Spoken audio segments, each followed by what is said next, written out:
Perfeitamente. Em primeiro lugar, eu quero parabenizar, senador, pelo nobre propósito do seu requerimento, que desaguou nessa audiência pública, de discutir. Ao discutirmos o DNPM, nós estamos, de fato, discutindo o futuro da mineração do Brasil. Na verdade, nós vamos discorrer nas nossas intervenções guiados pela coluna vertebral que a introdução dos trabalhos o senhor já trouxe para todos nós. Então, o entendimento que temos dessa questão do DNPM passa exatamente por este entendimento de que o DNPM perdeu e precisa resgatar a sua finalidade precípua. Este órgão foi criado com o objetivo de planejar e fomentar a mineração brasileira. A sua desestruturação financeira, que leva a uma insuficiência de quadros técnicos e uma insuficiência de recursos tecnológicos, faz com que o órgão se concentre nas atividades secundárias importantes, mas não é a atividade mais nobre para a qual foi criado o DNPM. Então, ele hoje se concentra no fazer de superintender, controlar e fiscalizar a atividade da mineração, e faz com ineficiência por conta desta desestruturação orçamentária que leva a uma insuficiência de recursos humanos e tecnológicos, mas se resgatada a sua missão fundamental de planejar e fomentar, seguramente essas questões secundárias seriam bem resolvidas, porque o órgão se dotaria de recursos e de uma prioridade político-estratégica que obrigatoriamente teria que se estruturar-se para cumprir este papel. Então, o DNPM, que o senhor relatou aí quantas contribuições à mineração brasileira surgiram ao longo da história brasileira por conta da sua existência, perdeu esta capacidade atual de conduzir-se nessa direção. Então, isto, a meu ver, é um aspecto muito mais de natureza política que até mesmo técnica ou financeira. Porque definida essa posição, essa prioridade política e estratégica do órgão concentrar-se prioritariamente na sua missão fundamental de planejar e fomentar a mineração do país, principalmente permitindo o aproveitamento desta extraordinária diversidade geológica e potencial brasileiro, seguramente parte desses problemas estariam resolvidos. No contexto desta realidade, o setor de rochas ornamentais talvez seja o que mais se ressente desta ineficiência, operacional. Porque o nosso segmento, primeiro, é de pequena mineração. Segundo, nós produzimos um bem que compete no mercado global com os produtos de revestimento cuja textura, padrões estéticos decorrem da criação humana. Então, eles podem todos os dias, o setor de cerâmica, por exemplo, a todo momento produzir novos padrões estéticos. E o nosso produto nós já encontramos pronto na natureza. Isso obriga a indústria de rocha ornamental a um esforço, eu diria, hercúleo, de pequenas e médias empresas de prospectar, desenvolver e lavrar novos materiais de maneira sistemática e intensa. Isto traz, por um lado, um desafio extraordinário e traz também um benefício extraordinário, porque a capacidade da indústria brasileira de ofertar novos materiais a cada momento ao mercado mundial impede a comoditização da rocha ornamental, fazendo com que o produtor brasileiro, mesmo sendo de pequeno e médio porte, estabeleça o preço do produto que vende. Isso é estratégico para um setor, principalmente no ambiente da atividade da mineração, cujos bens, em geral, têm seus preços determinados pelo mercado comprador. Então, isso tem a maior relevância para o nosso segmento.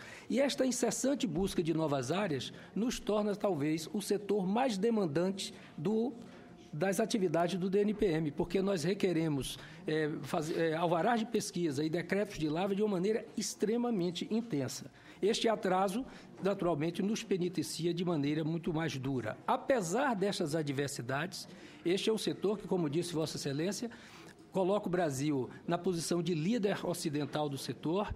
Rocha ornamental é o 5º bem mineral mais exportado pelo Brasil, com a virtude de fazermos 80% industrializado. Os dados de emprego e número de empresas já foram citados pelo senador, mas, seguramente, se nós tirarmos essas amarras e outras, que não são somente essas, tem as questões de natureza ambiental e outros aspectos da burocracia que atrapalham a vida da atividade empresarial no país, seguramente nós podemos multiplicar esses números por muito. De uma exportação, nossa exportação para os Estados Unidos representa 3,2% das exportações totais do Brasil para os Estados Unidos. Então, isto é relevante. E um setor com este potencial não pode ser travado no seu desenvolvimento pela burocracia ou pela ineficiência de um órgão que nós sabemos que os seus quadros técnicos se angustiam como nós por não poder nos atender na velocidade que precisamos, porque eles não têm os instrumentos, os meios, os recursos, a quantidade de pessoas. Então, esses são dois aspectos que eu considero fundamental e dentro desta visão de retirar a burocracia e diminuir os empecilhos ao desenvolvimento do setor, eu penso, por exemplo, que não haveria necessidade, ou melhor, que o segmento de rocha ornamental deveria ter todo o seu ciclo de decisão e aprovação das suas necessidades na esfera do próprio DNPM. Certos bens minerais, como ligado à grande mineração, os chamados minerais estratégicos, metais preciosos, terras raras, urânio, etc., isso eu entendo que deva ter um trânsito pelo Ministério de Minas pela importância de maior significado para a República. Mas rocha ornamental, brita, coisa para construção civil, calcário, isso deveria estar na esfera de decisão do DNPM, encurtando o ciclo burocrático e fiscalizatório para liberar áreas que, no nosso caso, se agrava, porque se o ministro assina um decreto de lavra confiando naquilo que nós somos obrigados a fazer, que é a definição de reserva medida, que reserva medida é uma suposta reserva economicamente lavrável. No campo das rochas ornamentais, e exclusivamente nas rochas ornamentais, isto é uma ficção. Nós fazemos um relatório de lavra definindo a reserva lavrável, que é uma ficção. Os empresários sabem que estão dizendo algo que não tem consistência. Os técnicos do DNPM sabem ainda mais que não tem consistência. Por quê? Porque não há pedreira de rocha ornamental que paralisa por força da exaustão das reservas. Elas paralisam porque encontraram fraturas, falhas, veios, xenólitos ou por decisão de mercado. Então, a reserva economicamente lavrável de uma pedreira de granito só se sabe lavrando. Mas esta obrigação, além de criar uma burocracia, induz ao risco muito grave. Porque se aquela frente de lavra que eu posso abrir hoje e daqui a um mês eu não ter mais reserva economicamente lavrável, portanto, aquilo que foi medido é uma ficção e não é possível definir nos critérios de pesquisa apropriados para a rocha ornamental, só tem dois caminhos ao empresário: ir ao DNPM e refazer todo o processo para redefinir essas reservas. Nas condições de hoje, isso pode levar 5 anos. O negócio acabou e o empresário faliu. A outra alternativa, o ímpeto empresarial de abrir uma nova frente que pode não estar no âmbito da reserva medida. Aí ele vai delinquir por crime de usurpação. Então, o empresário está condenado a um processo burocrático que pode levá-lo à falência ou uma iniciativa empresarial ágil para responder às demandas do mercado que leva à delinquência. Então, não é possível o setor empresarial funcionar nesses limites de possibilidade. Então, eu acho que certas questões afetas ao setor de rochas ornamentais precisam ser revistas. E como é que isso poderia ser revisto? Se o órgão colocasse o seu fazer atual centrado na fiscalização e no controle como elemento secundário da sua ação de planejamento e fomento. Porque quando se planeja e fomenta, vai-se às especificidades da atividade da mineração e cria-se um normativo compatível com essas especificidades. Se joga tudo na vala comum, os que não atendem a isso, geralmente suas pequenas minerações, não suportam. De modo que essas exportações nossas, que são de 1 bilhão e 300 milhões de dólares por ano, pode ser de 3, de 4, de 5.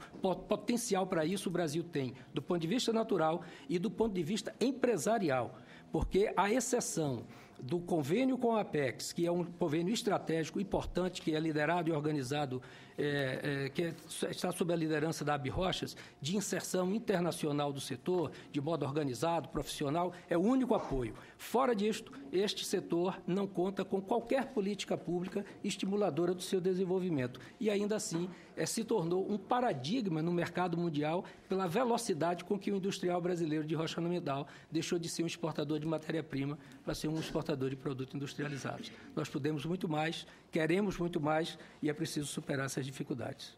Muito obrigado. Agradeço a Vossa Senhoria pela síntese com que fez um sobrevoo em torno dos temas fundamentais e jogando luz naquilo que é a visão do setor e de Vossa Excelência, dando conta de que o órgão deveria se preocupar muito mais com o essencial e está se preocupando muito mais com o acessório. Agradeço a Vossa Excelência, Vossa Senhoria, e passo a palavra ao doutor Thales Machado, presidente do Sindirochas, o Sindicato das Rochas Ornamentais, para que ele possa trazer à Comissão de Infraestrutura toda a percepção do empreendedor acerca dos desafios que é e que são a convivência com o DNPM. Bom dia a todos. Obrigado, senador, principalmente pelo interesse aí pelo setor de mineração, em específico o setor de rochas. Eu entrei agora, por uma semana, na diretoria, na presidência do sindicato, ainda estou meio conhecendo os detalhes, mas vou tentar contribuir um pouco aqui.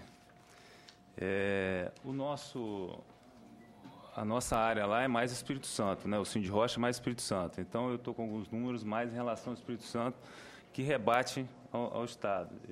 Eu tenho uma apresentação maior, mas eu vou tentar ir direto só nos pontos que não foram falados aqui. E a apresentação maior também está com o Guidoni, que é uma entidade nacional. Então, vou tentar ser rápido. Para ter uma noção assim, dos pontos no Espírito Santo, o Espírito Santo tem 1.600 empresas, 120 mil empregos diretos e indiretos, 1.100 tiares convencionais. Esses tiares eram os tiares que, no tempo da história do setor de rochas, é o que vinha, mas só para a gente ter uma referência, um bloco que cerrava aí com 3, 4 dias, hoje nos tiares a fio diamantado serra com 4, 5 horas, né? A tecnologia.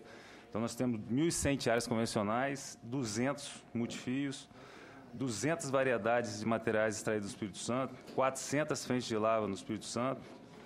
E o Espírito Santo, como um índice assim, diferencial também, tem as 2 maiores feiras do país e que são consideradas entre as melhores do mundo. A Feira de Vitória e a Feira de Cachoeira do Itapemirim. As exportações, como o nosso presidente aqui passou, exportações brasileiras. Foi 1.270 milhões, o Espírito Santo 1.018.000, quer dizer, referência do Espírito Santo para o Brasil, né? E 79% da exportação foi feita através do Espírito Santo. Para a gente ter uma noção rápida, essas 400 jazidas, né, pedreiras,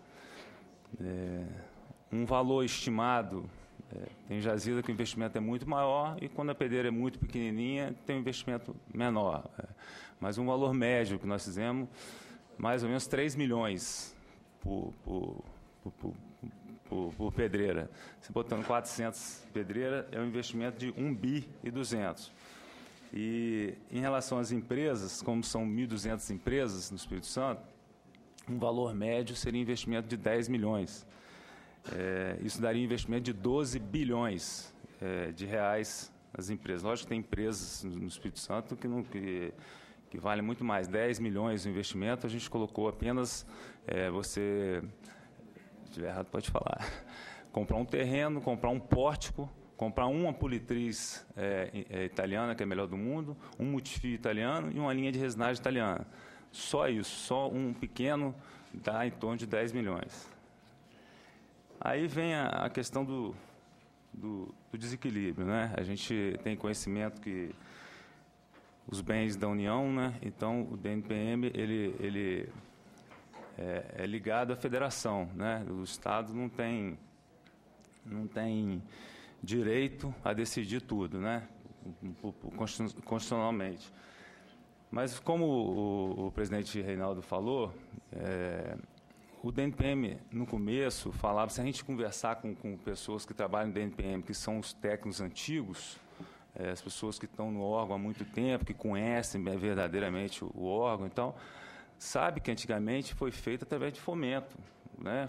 O órgão foi uma das características principais do órgão era isso, era estimular a mineração, dar apoio ao empresário. Era um órgão que como se fosse uma casa do empresário, né? E depois o conhecimento que a gente tem, que foi criado 2 diretorias que são mais focadas hoje, que é arrecadação e fiscalização. Quer dizer, a questão do fomento não tem uma diretoria específica, eu acho, né, pelo que eu conheço. E a gente tem conhecimento que muito é da falta de estrutura, né? Vários vão falar essa questão da falta de estrutura, porque todo mundo tem conhecimento hoje que o maior problema é esse. A gente fazendo uma pequena referência, a questão das licenças ambientais, que é um grande problema no país também, o caminho é municipalizar a licença para ter agilidade, né? Tentar equipar, estruturar os municípios para ele fazer a licença ambiental, né? Dar o apoio. No DNPM é o contrário, né? Tudo fica, qualquer portaria de lava tem que vir até Brasília. Eu conversei com o senador na semana passada e estava falando isso com ele. Eu falei, pô, tinha que tentar ver se a gente consegue levar para lá. Como o presidente Reinaldo falou, tem minerais que realmente são completamente diferentes. O granito ele tem uma agilidade muito grande. Tem materiais que, por exemplo, hoje a onda são os quartzitos. Há um ano atrás, ninguém queria saber de quartzito. E talvez daqui 2, 3 anos ninguém vai querer ter de novo. Quer dizer, a coisa é muito ágil. Uma mineração de ferro, essas grandes minerações, tem como você fazer um projeto, né, um IARIMA, né, uma estrutura que você vai lá sondar, você vai saber realmente, tem equipamentos que te mostram a capacidade daquela jazida. O granito não existe isso. Não existe isso. A gente sonda, pesquisa, faz o que tem que ser feito e como o presidente também falou aqui, chega lá na frente você encara com problemas de trinca, o mercado começa a rejeitar aquele material. A gente vive com essa sazonalidade constante nos nossos negócios.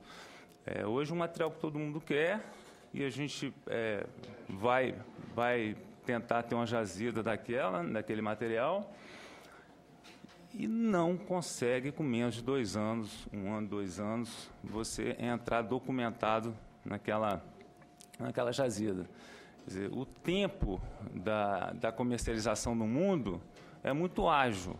E o tempo, hoje, das nossas instituições é lento.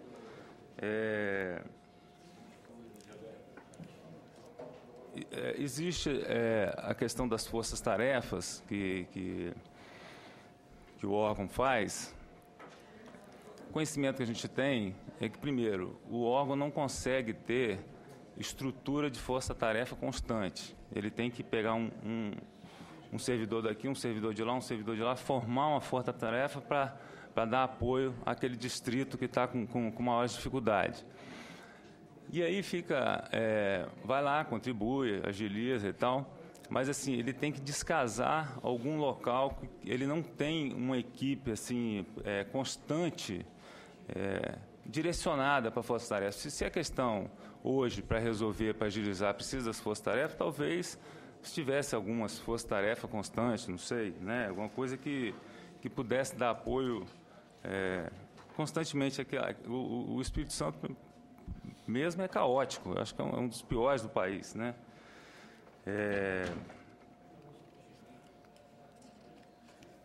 Hoje, vários órgãos, vários distritos aí do DNPM, né, a gente tem conhecimento que a prioridade é para atender intimações da Justiça. Alguns casos de empresários que deram entrada na documentação e ficam 1 ano, 2, não consegue ter a documentação para trabalhar, aí ele inicia o trabalho. Quando ele inicia o trabalho, ele ainda não recebeu documentação hábil para ele estar operando. Aí move um processo, né? Move um processo.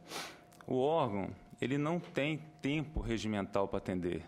O DNPM, ele atende o dia que ele quiser, a hora que ele quiser, no momento que ele quiser, do jeito que ele quiser. A verdade é essa. Não tem tempo, porque não tem gente, não tem estrutura, você vai conversar, não tem gasolina, não tem diária, não tem nada. É uma coisa assim, uma coisa de louco a situação hoje nos DNPM. A gente fica impressionado, como o presidente falou, um monte de oportunidade da gente triplicar as exportações e países que eram muito atrás dos nossos, como a Índia, por exemplo, vem crescendo vertiginosamente aí, pela agilidade. Não sei se tem licenciamento, não sei. Eu tenho... Parar, o senador? Parar? Posso? Obrigado. Eu vejo muito falar da questão da guia, que hoje a gente vai nos órgãos, e os órgãos falam, tem que acabar a guia, tem vários diretores que não querem dar guia, assim, há um tempo atrás não queria dar guia de jeito nenhum, mas a realidade nossa é o seguinte: 70% a 80% das pedreiras hoje é com guia. Eu concordo que o documento, a guia de utilização, é muito... não tem força nenhuma para o empresário. Mas, assim, graças a Deus que teve a guia. A grande verdade é essa, né? Também concordo que a gente tem que partir para a portaria. Falando em portaria, rapidinho para terminar, no Espírito Santo tem 1.300, no Espírito Santo tem 1.300 pedidos de portaria, ano passado saiu 13. Eles vão demorar 100 anos para botar em dia. Esse ano saiu 13 portarias. Muito obrigado, desculpa aí da demora.